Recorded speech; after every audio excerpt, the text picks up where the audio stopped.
In the courtyard, sitting in silence, are two large cats. They are frozen in time, waiting for someone to appear. Listen to their stories and leave a message for others to find. The issue is sharing experiences. These two sculptures are called guardian cats. Uh-huh. So, yeah, I did these a number of years ago. I made the originals out of clay and then created a mold, and they're cast terrazzo that's then polished. This year, then what I would have asked you to do is include some RFID tags Right in the concrete. actually when you're pouring it. Yeah, right. And we've actually made, this is through Deborah Bridges. Yeah. I had her make some of the first really transmedia sculptures using this process. Wow. The combination between an Egyptian sphinx and Asian cats, guard lions, and or the temple guardians. There's temple guardians that stand in the front of a Buddhist temple. So they're kind of a mix of all of those things. Okay. I'm John Hammond, and I'm a sculptor and architect. And these sculptures here, these two cats, are called guardian cats. And they're here at the doorstep of my office, Indigo, Hammond and Plale Architects.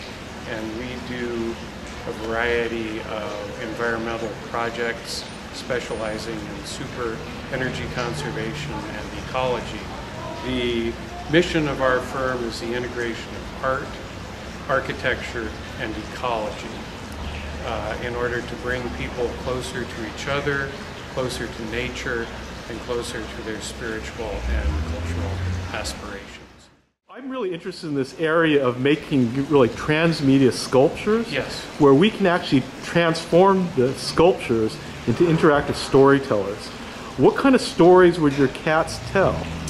Well, that's a good question. I've never thought of that. Being is that they're kind of half cat and half human, I think they would have a variety of interesting stories to tell. One thing is they're definitely alive. They're definitely sexual beings. They definitely do their thing both as cats and as human beings. And they're very patient. They're willing to sit for long periods of time in front of a door that they're guarding. And if anybody tries to do anything bad, they will jump out of their concrete skins and take care of business.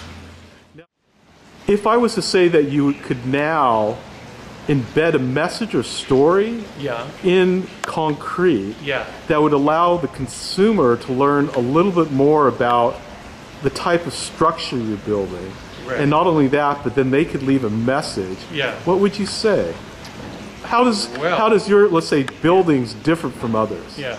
The way my buildings are different from others is that one thing that's different is they pay a great deal of attention to orientation. So we try to bring the sun into them. The sun being the most powerful, changing environmental effect on the Earth is the path of the sun across the sky and what it does to the environments. And depending on which direction environments face, it makes a great deal of difference. So I believe that the environment being a sacred thing is that we should not cut ourselves off from the exterior environment in enclosed buildings. I believe that buildings should be naturally lit, naturally ventilated, and naturally heated and cooled. And all that is quite possible with modern technology. And I think people should be living much more outdoors and much less indoors. Leave a message. Burn an impression.